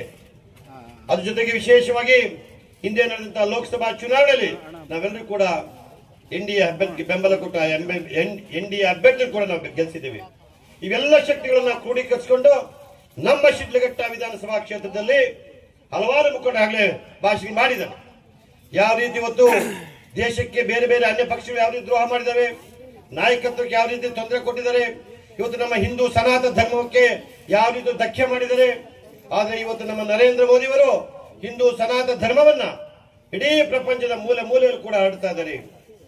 ಅಂತ ಒಬ್ಬ ವ್ಯಕ್ತಿಗೆ ನಮ್ಮ ಅಮೂಲ್ಯವಾದ ಸಹಕಾರವನ್ನ ಕೊಡಬೇಕು. ಯಾಕೆಂದ್ರೆ ಮೊನ್ನೆ ಆಪರೇಷನ್ ಸಿಂಧೂರ್ ಆದಾಗ 193 ದೇಶಗಳು ಭಾರತವನ್ನ ಬೆಂಬಲಿಸ್ತಾ ಇತ್ತು. ಆದ್ರೆ ಕಾಂಗ್ರೆಸ್ನವ್ರು ಬೆಂಬಲಿಸಲಿಲ್ಲ, ಟರ್ಕಿ ಒಂದು ಬೆಂಬಲಿಸಲಿಲ್ಲ. ಇಂಥ ಪರಿಸ್ಥಿತಿಯಲ್ಲಿ ನಾವಿದ್ದಾರೆ. ಮೊನ್ನೆ ಪಾರ್ಲಿಮೆಂಟ್ ನಲ್ಲಿ ಮಾತಾಡ್ತಾ ಮಾನ್ಯ ಮಲ್ಲಿಕಾರ್ಜುನ ಖರ್ಗೆ ಅವರು ಬಿಜೆಪಿ ಅವರು ದೇಶದ್ರೋಹಿಗಳು ಅಂತ ಹೇಳಿದ್ರು. ಯಾರು ದೇಶದ್ರೋಹಿಗಳು? 1952ರಲ್ಲಿ ಒಂದು ಹಗರಣ ನಡೀತು, ಜೀಪ್ ಹಗರಣ ಮಿಲಿಟರಿಗೆ. ಅದನ್ನ ಮಾಡಿದವರು ಯಾರು? ಕಾಂಗ್ರೆಸ್ನವರು. 1955ರಲ್ಲಿ ಆರ್ಟಿಕಲ್ ಅನ್ನ ಹಿಂದೂ ಮ್ಯಾರೇಜ್ ಆಕ್ಟ್ ಅಂತ ತಂದು ಹಿಂದೂಗಳನ್ನ ತುಳಿಯತಕ್ಕಂಥ ಕೆಲಸ ಮಾಡಿದ್ಯಾರು? ಕಾಂಗ್ರೆಸ್ನವರು. 1967ರಲ್ಲಿ ನಮ್ಮ ಮಿಲಿಟರಿಗೆ ಸರಿಯಾಗಿ ಸಹಕಾರ ಕೊಡ್ದಿರ ಸುಮಾರು ಲಕ್ಷ ಚದರ ಜಮೀನನ್ನ ಚೈನಾ ಕೊಟ್ಬಿಟ್ಟಿದ್ಯಾರು? ಕಾಂಗ್ರೆಸ್ನವರು. 1966-67ರಲ್ಲಿ ಗೋಹತ್ಯೆ ಮಾಡಬೇಡಿ ಅಂತ ಸಾಧುಗಳು ಪಾರ್ಲಿಮೆಂಟನ್ನ ಮುತ್ತಿಗೆ ಹಾಕ್ತಾ ಹೋದಾಗ ಸುಮಾರು ಜನ ಸಾಧುಗಳ ಮೇಲೆ ಗುಂಡು ಹಾರಿಸಿ ಅವರನ್ನು ಕೊಂದಿದ್ಯಾರು? ಕಾಂಗ್ರೆಸ್. 1971ರಲ್ಲಿ ಬಾಂಗ್ಲಾ ವಿಮೋಚನಾ ಇದರಲ್ಲಿ ನಮ್ಮ ಮಾಜಿ ಪ್ರಧಾನಿ ದಿವಂಗತರ ಇಂದಿರಾ ಗಾಂಧಿ ಅವರು ಆಗ 97,000 ಜನ ಪಾಕಿಸ್ತಾನದ ಸೈನ್ಯರನ್ನ ಬಿಡುಗಡೆ ಮಾಡಿದ್ರು. ಆದರೆ ನಮ್ಮ ಸೈನ್ಯ 54 ಜನ ಪಾಕಿಸ್ತಾನದ ದೇಶದ ಅವರ ಜೈಲುಗಳಲ್ಲಿದ್ದಾಗ ಅವ್ರನ್ನ ಬಿಡಿಸ್ಕೋಬಹುದಿತ್ತು. ಅವತ್ತೇ ಪಾಕ್ ಆಕ್ರಮಿತ ಕಾಶ್ಮೀರನ ಬಿಡಿಸ್ಕೋಬಹುದಿತ್ತು. ಅವ್ರು ಮಾಡಲಿಲ್ಲ. ಪ್ರತಿಯೊಂದು ದೇಶದ್ರೋಹದ ಕೆಲಸವನ್ನ ಮಾಡತಕ್ಕಂಥ ಕಾಂಗ್ರೆಸ್ನವರು ಇವತ್ತು ಭಾರತೀಯ ಜನತಾ ಪಾರ್ಟಿಯನ್ನ ದೇಶದ್ರೋಹಿಗಳು ಅನ್ನ ಬಿಂಬಿಸಕ್ಕೆ ಪ್ರಯತ್ನ ಪಡ್ತಾರೆ. ಅದನ್ನ ನಾವೆಲ್ಲ ಕಡಾಖಂಡಿತವಾಗಿ ಅದನ್ನ ಎಲ್ಲ ವೇದಿಕೆಯಲ್ಲಿ ನಾವು ಅದನ್ನ ಖಂಡಿಸಬೇಕು. 1970 ಮಾಡಿದ್ರು. ಯಾವುದು ಅದು ದೇಶದ್ರೋಹದ ಕೆಲಸ ಅಲ್ವಾ? ಎಲ್ಲ ರಾಷ್ಟ್ರೀಯ ನಾಯಕರನ್ನ ಜೈಲಿಗೆ ಕಳಿಸಿದ್ರು, ಸ್ವಾತಂತ್ರ್ಯವನ್ನ ಮಾಡಿದ್ರು. ಅದಾದ್ಮೇಲೆ ನಂತರ ಬಂದ ಕಾಂಗ್ರೆಸ್ನವರು 1984ರಲ್ಲಿ ಬಂದಂತ ದಿವಂಗತ ರಾಜೀವ್ ಗಾಂಧಿ ಅವರು ಶಾಬಾನು ಕೇಸಲ್ಲಿ ನಮ್ಮ ಸಂವಿಧಾನವನ್ನೇ ಬದಲಾಯಿಸ್ಬಿಟ್ರು. ಇದು ದೇಶದ್ರೋಹದ ಕೆಲಸ ಅಲ್ವಾ? ಅದಾದ್ಮೇಲೆ 1995ರಲ್ಲಿ ವರ್ಷಿಪ್ ಆಕ್ಟ್ ಅಂತಂದು ಹಿಂದೂಗಳ ದೇವಸ್ಥಾನಗಳ ಸ್ವಾತಂತ್ರ್ಯವನ್ನೇ ಕಿತ್ಕೊಂಡ್ರು. ಇದು ದೇಶದ್ರೋಹದ ಕೆಲಸ ಅಲ್ವಾ? ಇಷ್ಟೆಲ್ಲ ದೇಶದ್ರೋಹದ ಕೆಲಸ ನಾವು ಮಾಡ್ತಕ್ಕಂಥ ಬಂದಿರತಕ್ಕಂಥ ಈ ಕಾಂಗ್ರೆಸ್ನವರು ಇವತ್ತು ಭಾರತೀಯ ಜನತಾ ಪಾರ್ಟಿಯನ್ನ ದೇಶದ್ರೋಹ ಅಂತಾರೆ. ಸುಮಾರು 25 ವರ್ಷಗಳ ಕಾಲ ಅಧಿಕಾರದಲ್ಲಿರ್ತಕ್ಕಂಥ ನರೇಂದ್ರ ಮೋದಿ ಅವರನ್ನ ಪ್ರತಿಯೊಂದು ಸ್ಟೇಜಲ್ಲೂ ಇವರು ದೇಶದ್ರೋಹಿಯನ್ನ ಕರೀತಕ್ಕಂಥ ಒಂದು ನೀಚ ಕೃತ್ಯವನ್ನ ಮಾಡ್ತಾ ಇದ್ದಾರೆ. ಇದನ್ನೆಲ್ಲ ನಾವು ಎಲ್ಲ ವೇದಿಕೆಗಳಲ್ಲಿ ಖಂಡಿಸಬೇಕು. ಆತ್ಮೀಯ ಬಂಧುಗಳೇ, ಮುಂದಿನ ದಿನಗಳಲ್ಲಿ ಹೆಗಲನ್ನು ಕೊಟ್ಟು ಏನಾದ್ರೂ ಮಾಡಿ ಇಲ್ಲಿ ಬಿಜೆಪಿ ಕಮಲವನ್ನ ಹರಳಿಸಬೇಕು ಅಂತಕ್ಕಂಥ ಧಾವಂತದಲ್ಲಿದ್ದಾರೆ. ಖಂಡಿತ ನಮ್ಮೆಲ್ಲರ ಆಶೀರ್ವಾದ ಇದೆ ಸರ್. ನೀವು ಮುಂದುವರಿಯಿರಿ. ಖಂಡಿತ ಇವತ್ತು ಇಲ್ಲಿರ್ತಕ್ಕಂಥ ಪ್ರತಿಯೊಬ್ಬ ಕಾರ್ಯಕರ್ತರು ಕೂಡ ಯೋಚನೆ ಮಾಡ್ತಾರೆ. ಏನ್ ಗೊತ್ತಾ, ಎಂತ ಸುವರ್ಣ ಯುಗದಲ್ಲಿ ಇದ್ದೀವ್ರಿ ನಾವೆಲ್ಲಾನು ಅಲ್ವಾ? ಇದು ಸುವರ್ಣ ಯುಗ. ನಾವು ದಯವಿಟ್ಟು ನೀವು ಯೋಚನೆ ಮಾಡಿ, ರಾಮದೇವರ ದೇವಸ್ಥಾನವನ್ನ ನೋಡಿದ್ವಿ ನಾವು. 500 ವರ್ಷಗಳಿಂದ ಇದ್ದಂತವ್ರಿಗೆ ಈ ಭಾಗ್ಯ ಇರಲಿಲ್ಲ. ಸುಮಾರು 1000 ಜನ ಸತ್ತರು. ಆದ್ರೆ ಬಂದ ಒಂದು ಟೈಮ್ ಗಂಡು 56 ಇಂಚಿನ ಎದೆ ಉಳ್ಳಂತ ಗಂಡು ಬಂದ. ನಮ್ಮ ರಾಮರ ದೇವಸ್ಥಾನವನ್ನು ನಾವು ಹಿಂದೆ ಪಡ್ಕೊಂಡ್ವಿ. ಹೌದಾ? ಹಾಗೇನೆ ಆರ್ಟಿಕಲ್ 370 78 ವರ್ಷಗಳಿಂದ ಆಗಿರ್ಲಿಲ್ಲ ಗೌಡ್ರೆ. ನೀವ್ ಯೋಚನೆ ಮಾಡಿ, ಈ ದೇಶ ಒಂದು ಅಂತ ನಾವು ಹೋರಾಡ್ತಾ ಇದ್ವಿ. ಆರ್ಟಿಕಲ್ 370 ಕಾಂಗ್ರೆಸ್ನವ್ರು ತಂದಿಟ್ರು. दो प्रधान, दो विधान, दो निशान, नहीं चलेंगे, नहीं चलेंगे. ಎಷ್ಟು ಚೆನ್ನಾಗಿ ಹೇಳಿದ್ರು ಗೊತ್ತಾ ನಮ್ಮ ಮುಖರ್ಜಿ ಅವರು. ಈ ಕಡೆ ಲಾಸ್ಟ್ ಫೋಟೋ ಇದ್ದಾರಲ್ಲ, ಗೊತ್ತಲ್ಲ, ನೋಡಿದೀರಾ? ಮುಖರ್ಜಿ ಅವರು ಇಲ್ಲ, ಇದು ಒಂದೇ ದೇಶ. ಕಾರ್ಯಕರ್ತರ ಪಕ್ಷ ಅಂತ ಹೇಳೋದಕ್ಕೆ ಇವತ್ತು ನಮ್ಮ ಭಾರತೀಯ ಜನತಾ ಪಕ್ಷ ಇಷ್ಟಪಡುತ್ತೆ. ಯಾಕಂದ್ರೆ ಸನ್ಮಾನ್ಯ ಯಡಿಯೂರಪ್ಪನವರು, ಈಶ್ವರಪ್ಪನವರು ಸೈಕಲ್ ತುಳಿದು ಪಾರ್ಟಿ ಕಟ್ಟಂತವರು ಕರ್ನಾಟಕದಲ್ಲಿ. ಯಾವುದೋ ಒಂದು ಕಾರಣದಿಂದ ಯಡಿಯೂರಪ್ಪನವರು ಪಕ್ಷ ಬಿಟ್ಟು ಒಂದು ಬೇರೆ ಪಕ್ಷ ಕಟ್ಟು ಅಂತ ಹೋದ್ರು. ಆದ್ರೆ 2 ವರ್ಷಕ್ಕೆ ಮತ್ತೆ ನಾನು ಹೋಗಿದ್ದು ತಪ್ಪಾಯ್ತು ಅಂತ ಹೇಳಿ ಯಾರೋ ಹೇಳಿ ಮಾತು ಕೇಳ್ಕೊಂಡು ಹೋಗಿ ನಾನು ಹೋಗಿದ್ದು ತಪ್ಪಾಯ್ತು ಅಂತ ಹೇಳಿ ಮತ್ತೆ ವಾಪಸ್ ಬಂದು ನಮ್ಮ ರಾಜ್ಯದ ಜನತೆ ಅವರಿಗೆ ರಾಜ್ಯಾಧ್ಯಕ್ಷ ಕೊಟ್ಟು ಮುಖ್ಯಮಂತ್ರಿ ಮಾಡಿದಂತಹ ಭಾರತೀಯ ಜನತಾ ಪಕ್ಷ ಇವತ್ತು ಹೇಳ್ತಾ ಇದ್ದೀವಿ, ಇಷ್ಟಪಡ್ತಾ ಇದ್ದೀವಿ ಬಂಧುಗಳೇ. ಹಾಗೆ ನಮ್ಮ ಜಗದೀಶ್ ಶೆಟ್ಟರ್ ಅವರು ಟಿಕೆಟ್ ಕೊಡ್ಲಿಲ್ಲ ಅಂತ ಕಾಂಗ್ರೆಸ್ ಸಲುವಾಗಿ ಸೋತರು. ಸೋತ ಮೇಲೆ ನನಗೆ ಉಸಿರು ಕಟ್ಟಿದಂಗೆ ಆಯ್ತು ಅಂದಾಗ ನಮ್ಮ ಭಾರತೀಯ ಜನತಾ ಪಕ್ಷ ರಾಷ್ಟ್ರೀಯ ನಾಯಕರು ಅವ್ರನ್ನ ಕರೆದು ಸಂಸದ ಸ್ಥಾನ ಕೊಟ್ಟು ಸಂಸದರನ್ನು ಮಾಡಿ ಇವತ್ತು ಮಿನಿಸ್ಟರ್ ಆಗಿದ್ದಾರೆ ನಮ್ಮ ಜಗದೀಶ್ ಶೆಟ್ಟರ್ ಅವರು. ಹಾಗಾಗಿ ಮಿನಿಸ್ಟರ್ ಆಗ್ತಾರೆ ಮುಂದಿನ ದಿನಗಳಲ್ಲಿ. ಹಾಗಾಗಿ ಇದು ಕಾರ್ಯಕರ್ತರ ಪಕ್ಷ ಬಂಧುಗಳೇ. ಯಾವತ್ತು ನೀವೆಲ್ಲ ಇರೋದ್ರಿಂದ ಇವತ್ತು ಭಾರತೀಯ ಜನತಾ ಪಕ್ಷ ಇಡೀ ಕರ್ನಾಟಕದಲ್ಲಿ ಉಳ್ಕೊಂಡಿರೋದು ಬಂಧುಗಳೇ. ಟೈಮ್ ಇಲ್ಲ, ಅದರಿಂದ ನನಗೆ ಮಾತಾಡೋಕೆ ಅವಕಾಶ ಮಾಡಿ. ನಮ್ಮ ಸೀಕಲ್ ರಾಮಚಂದ್ರ ಗೌಡರ ಜಾಗಕ್ಕೆ ಬಂದಿದ್ದಾರೆ. ಇವತ್ತು ಜಿಲ್ಲಾಧ್ಯಕ್ಷರಾಗಿ ನಮ್ಮ ಕೆ ಸುಧಾಕರ್ ಅವರು ಒಂದು ಹೆಸರು ಹೋಲ್ಡ್ ಮಾಡಿದ್ದಕ್ಕ ನಮ್ಮ ಶಿಡ್ಲಘಟ್ಟಕ್ಕ ಒಂದು ಜಿಲ್ಲಾಧ್ಯಕ್ಷ ಸ್ಥಾನ ರಾಮಚಂದ್ರ ಗೌಡರು ಒಲಿತು ಬಂಧುಗಳೇ. ಈ ಬಂದಿರತಕ್ಕಂಥ ಜಿಲ್ಲಾಧ್ಯಕ್ಷರಾದ ರಾಮಚಂದ್ರ ಗೌಡ್ರೆ ಹಾಗೂ 6ನೇ ಸ್ಥಾನದಲ್ಲಿ MLA ಸ್ಥಾನದಲ್ಲಿದ್ದಂತಹ ನಮ್ಮ ಮಾಜಿ ಶಾಸಕರಾದಂತಹ ರಾಜಣ್ಣವರೇ, ಗ್ರಾಮಾಂತರ ಮಂಡಲ ಅಧ್ಯಕ್ಷರಾದಂತಹ ಆನಂದ್ ಗೌಡ್ರೆ, ನಗರ ಭಾರತೀಯ ಜನತಾ ಪಕ್ಷ ಈ ಕ್ಷೇತ್ರದಲ್ಲಿ ಚುಕ್ಕಾಣಿ ಹಿಡಿಯತಕ್ಕಂಥದ್ದು ಶತಸಿದ್ಧ. ಯಾಕಂದ್ರೆ ಈ ಕ್ಷೇತ್ರದಲ್ಲಿ ಮೊದಲಿನಿಂದ ಕಾಂಗ್ರೆಸ್ MLA ನೋಡಿದ್ದಾರೆ, ಜನತಾದಳ MLA ನೋಡಿದ್ದಾರೆ, ಜನತಾ ಪಕ್ಷದ MLA ನೋಡಿದ್ದಾರೆ. ಕಮ್ಯುನಿಸ್ಟ್ ಪಕ್ಷ ಬೆಳೀಲಿಕ್ಕೆ ಆಗ್ಲಿಲ್ಲ ಬಿಡಿ. ನಮ್ಮ ವಾತಾವರಣ ನಮ್ಮ ಕ್ಷೇತ್ರದ ಇದು ಆ ತರ ಇದೆ, ಅದರಿಂದ ಅವ್ರ ಆಟ ಕುಂಟು ಲೆಕ್ಕಕ್ಕಿಲ್ಲ ಅಂತಿದ್ರು. ಅವರು ಬಡವರ ಕೆಲಸ ಮಾಡಿದ್ರು ಸಹ ಸಂಘಟನಾತ್ಮಕವಾಗಿ ಅವ್ರಿಗೆ ಒಲವು ಸಿಗಲಿಲ್ಲ. ಇವತ್ತಿನ ದಿನದಲ್ಲಿ ದೇಶದಲ್ಲಿ ನಡೀತಾ ಇರ್ತಕ್ಕಂಥ ಪರಿಸ್ಥಿತಿ, ರಾಜ್ಯದಲ್ಲಿ ಇರ್ತಕ್ಕಂಥ ಪರಿಸ್ಥಿತಿಯಲ್ಲಿ ಯುವ ಮತದಾರರು, ದೇಶಭಕ್ತಿ ಇರ್ತಕ್ಕಂಥವರು, ರಾಷ್ಟ್ರದ ಐಕ್ಯತೆಯನ್ನು ಗಮನಿಸ್ತಕ್ಕಂಥವರು ಭಾರತೀಯ ಜನತಾ ಪಕ್ಷಕ್ಕೆ ಮತ ಹಾಕ್ತಾ ಬಂದಿದ್ದಾರೆ. ಅದರ ಗಮನವನ್ನು ಅರಿತೆ ಕುಮಾರಸ್ವಾಮಿ ಅವರು ನಾವು ಭಾರತೀಯ ಜನತಾ ಪಕ್ಷ ಜೊತೆ ಅಲಿಯನ್ಸ್ ಮಾಡ್ಕೊಳ್ತೀವಿ ಅಂತ ಬಂದರು. ಅದು ಅವರು ಪರಿಸ್ಥಿತಿಯ ತಿರುವನ್ನು ಅರ್ಥ ಮಾಡ್ಕೊಂಡು ಇಲ್ಲಿ ಬಂದಿದ್ದಾರೆ. ಅದು ಎಷ್ಟು ದಿನವರೆಗೂ ಇರುತ್ತೆ, ಅವ್ರ ಪಕ್ಷಕ್ಕೂ ಉಳಿತು, ನಮಗೂ ಉಳಿತು. ಅದು ಒಡೆದು ಹೋದ ಮೇಲೆ ಭಾರತೀಯ ಜನತಾ ಪಕ್ಷ ಕುಂಠಿತ ಆಗೋದಿಲ್ಲ, ಇನ್ನೂ ಬಲಿಷ್ಠವಾಗೇ ಬೆಳೆಯುತ್ತೆ. ಇದಕ್ಕೆ ಯಾವ ರೀತಿಯೂ ತೊಂದರೆ ಆಗೋದಿಲ್ಲ. ಆದ್ರಿಂದ ಈ ಕ್ಷೇತ್ರದಲ್ಲಿ ಆಗೇನಾದರೂ ಅಲಿಯನ್ಸ್ ಹೊಡೆದೋದ್ರೆ ಭಾರತೀಯ ಜನತಾ ಪಕ್ಷ ನೇರ ಸ್ಪರ್ಧೆ ಒಡ್ಡಿ ತ್ರಿಕೋಣ ಸ್ಪರ್ಧೆ ಆಗುತ್ತೆ. ಆ ತ್ರಿಕೋಣ ಸ್ಪರ್ಧೆಯಲ್ಲಿ ಬಹುಶಃ ಭಾರತೀಯ ಜನತಾ ಪಕ್ಷ ಗೆಲ್ಲಬಹುದು ಅನ್ನತಕ್ಕಂಥ ಆಶಾವಾದ ನನ್ನ ಮನಸ್ಸಿನಲ್ಲಿದೆ. ಇಲ್ಲಿರ್ತಕ್ಕಂಥ ಕಾರಣ ಆಯ್ತು. ಯಾಕಾಯ್ತಂದ್ರೆ ಶಿಡ್ಲಘಟ್ಟ ನಗರ ಕ್ಷೇತ್ರದಲ್ಲಿ ನಗರದಲ್ಲಿ ಅಲ್ಪಸಂಖ್ಯಾತರು ಬಲಿಷ್ಠವಾಗಿರ್ತಕ್ಕಂಥ ಸಂದರ್ಭದಲ್ಲಿ ಅಲ್ಪಸಂಖ್ಯಾತರ ಮತಗಳು ಭಾರತೀಯ ಜನತಾದಳಕ್ಕೆ ಬೀಳದೇ ಇದ್ರು ಸಹ ಗೆದ್ದಿರ್ತಕ್ಕಂಥದ್ದು ಒಂದು ವಿಶೇಷ. ಯಾಕಂದ್ರೆ ಇಲ್ಲಿ ಕಸ್ಬಾ ಹೋಬಳಿ ಮತ್ತು ಜಮಖಂಡಿ ಹೋಬಳಿಗಳಿಂದಾನೇ ಗೆದ್ದಿರ್ತಕ್ಕಂಥ ಉದಾಹರಣೆ. ನಗರದಲ್ಲಿ ಪುಟ್ಟು ಆಂಜನಪ್ಪ ಪಕ್ಷೇತರ ಅಭ್ಯರ್ಥಿಗೆ ಬಹುಮತ ಬಂದರೂ ಸಹ ಇಲ್ಲಿ ಭಾರತೀಯ ಜನತಾ ದಳದ ಅಭ್ಯರ್ಥಿ ಯಾಕೆ ಗೆದ್ರು ಅಂದ್ರೆ ಕಸ್ಬಾ ಹೋಬಳಿ ಮತ್ತು ಜಮಖಂಡಿ ಹೋಬಳಿಯ ಬಲಿಷ್ಠ ಸಂಘಟನೆ ಇವತ್ತು ತೂತು ಬಿದ್ದಿದೆ. ಜನತಾದಳ ಇಲ್ಲಿ ತೂತು ಬಿದ್ದಿದೆ. ಇಷ್ಟು ಬೃಹದಾಕಾರವಾಗಿ ಇಲ್ಲಿ ಸೇರಿದ್ದಾರಂದ್ರೆ ಇಲ್ಲಿ ಬಲಿಷ್ಠವಾದ ಸಂಘಟನೆ ಭಾರತೀಯ ಜನತಾ ಪಕ್ಷ ಬೆಳೀತಾ ಇದೆ.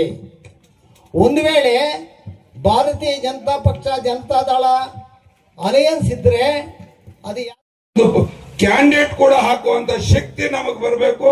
ಆ ಶಕ್ತಿ ತರುವ ನಿಟ್ಟಿನಲ್ಲಿ ನಿಮ್ ಕೆಲಸ ಜಾಸ್ತಿ ಆಗ್ಬೇಕು. ಜೊತೆಗೆ ನಿಮ್ಗೆ ರಾಜಣ್ಣವ್ರು ಇದ್ದಾರೆ, ಹಳ್ಳಿನಲ್ಲಿ ಕೂಡ ಯಾರ್ಯಾರು ಇದ್ದಾರೆ ಅಂತ ಹೇಳುವಂತ ಶಕ್ತಿ ಅವ್ರಿಗಿದೆ. ಈಗಲೂ ಇರ್ತಕ್ಕಂಥ 300 ಹಳ್ಳಿಗಳಿದ್ರೆ 300 ಹಳ್ಳಿಗಳಲ್ಲೂ 10-15 ಜನ ಹೆಸರುಗಳು ಅವ್ರು ಹೇಳ್ತಾರೆ.